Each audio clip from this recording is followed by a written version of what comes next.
Assalamualaikum warahmatullahi wabarakatuh. Hai teman-teman, saya Aulia Echa Saputri dengan NIM akhir 010. Saya akan menjelaskan mengenai biografi dan karya dari Ibnu Rus. Mari simak penjelasan dari saya. Ibnu Rus atau sering dilatinkan sebagai Averroes adalah seorang filsuf dan pemikir dari Al-Andalus yang menulis dalam bidang disiplin ilmu, termasuk filsafat, akidah atau teologi Islam, kedokteran, astronomi, fisika, fikih atau hukum Islam, dan linguistik. Kelahiran Ibnu Rus. Ibnu Rus atau nama lengkapnya Abdu Al-Walid Muhammad bin Ahmad bin Muhammad bin Rushd berasal dari keturunan Arab kelahiran Andalusia. Ibnu Rus lahir di Andalusia, Spanyol, tepatnya di kota Cordoba tahun 526 Hijriah atau 1198 Masehi. Ia lahir dan dibesarkan dalam keluarga ahli fikih. Ayahnya Ahmad atau Abu Al-Qasim, seorang hakim di Cordoba. Demikian juga kakeknya sangat terkenal sebagai ahli fikih. Ibnu Rus tumbuh dengan memiliki kejeniusan yang luar biasa. Pada usia anak-anak saat itu, Ibnu Rus sudah mempelajari berbagai disiplin ilmu seperti Al-Quran, hadis, fikih, serta mendalami ilmu-ilmu eksak seperti matematika, astronomi, logika, filsafat, dan kedokteran.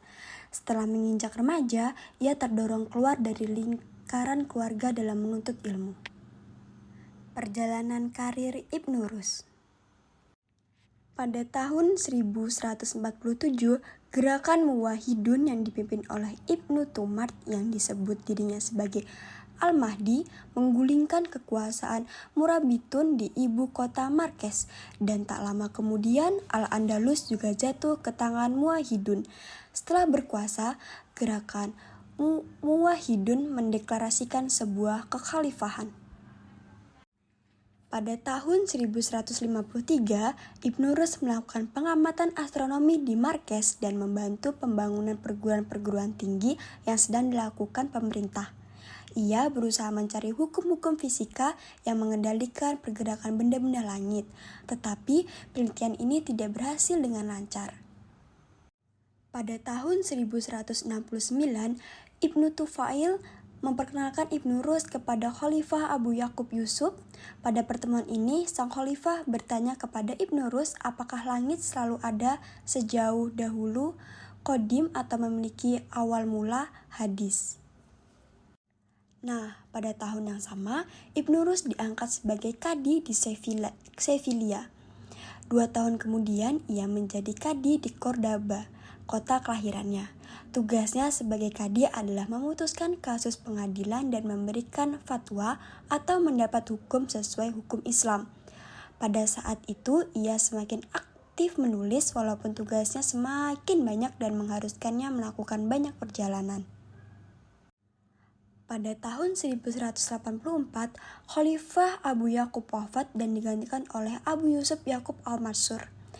Awalnya Ibnu Rus tetap memiliki hubungan baik dengan istana dan tetap menjabat sebagai dokter istana. Tetapi pada tahun 1195 situasinya berubah. Ia mendapat tuduhan termasuk tuduhan mengajarkan aliran sesat. Pada akhirnya pengadilan memutuskan Ibnu Rus bersalah, menyatakan ajarannya sesat dan memerintahkan agar tulisan-tulisannya dibakar. Ibnu Rus diasingkan ke kota kecil Lucena, sebuah pemukiman Yahudi yang berada di sekitar kota Cordoba. Wafatnya Ibnu Rus. Setelah beberapa tahun, Ibnu Rus kembali didukung khalifah dan ia bertugas lagi di istana kekhalifahan. Namun, tak lama kemudian ia meninggal pada tanggal 11 Desember tahun 1998 atau 5 Safar 595 Hijriah. Awalnya ia dikuburkan di Maroko, tetapi kemudian jenazahnya dipindahkan ke Cordoba. Pemakamannya di Cordoba dihadiri oleh Ibnu Arabi yang kelak akan menjadi tokoh sufi terkemuka. Karya Ibnu Rus.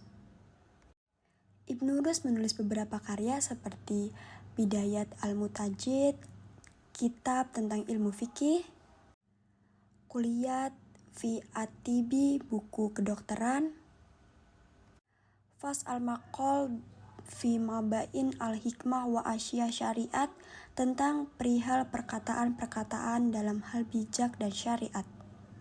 Dan yang terakhir ada Tahafut Al-Tahafut tentang filsafat. Demikian penjelasan saya mengenai Ibnu Rus. See you next time. Bye-bye. Wassalamualaikum warahmatullahi wabarakatuh.